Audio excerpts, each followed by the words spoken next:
Kakakitaan natin ang nalalaman ng Loretang yan. Kaya pinigilan ko ang init ng ulo mo kanina. Paano nga ayaw magsalita ng gagang yan. Pag nalaman ng amo ko na buhay pa yan, di nun ibibigay ng buo ang pinag-usapan namin presyo.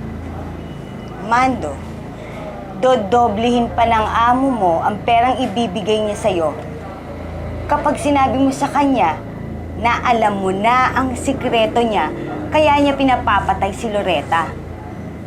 Blackmail, Mando. Yan ang gagawin natin sa amo mo. Kaya, alamin mo na kung ano man ang nalalaman ng Loretang yan laban sa amo mo. Pagbantaan mo yung amo mo at sigurado ako, ibibigay niya sa'yo ang lahat ng gusto mo.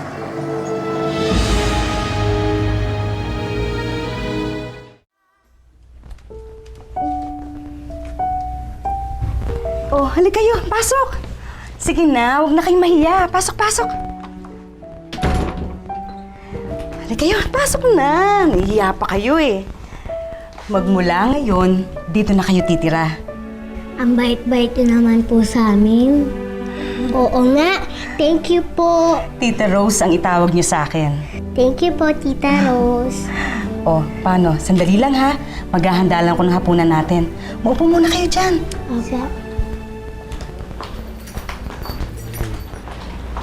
Antero, dumating na matagal nating hinihintay.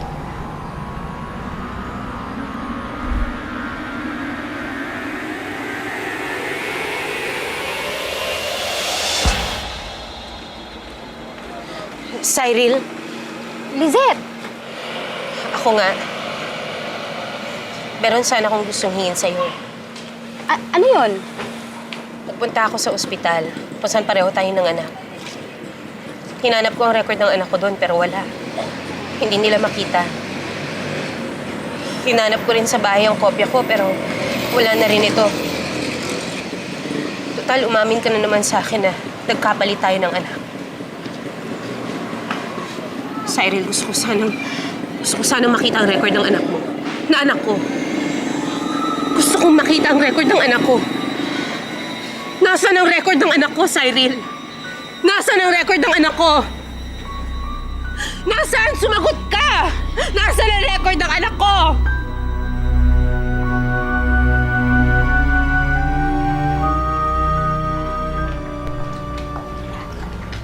Siya naman si Antero. Tito Teroy naman ang itawag niyo sa kanya. Ang taba-ching-ching na yan ay si Charming. Hello po. Hello. At ang isa namang ito ay si Cutie Princess. Hello din po. Ang gaganda mga bata.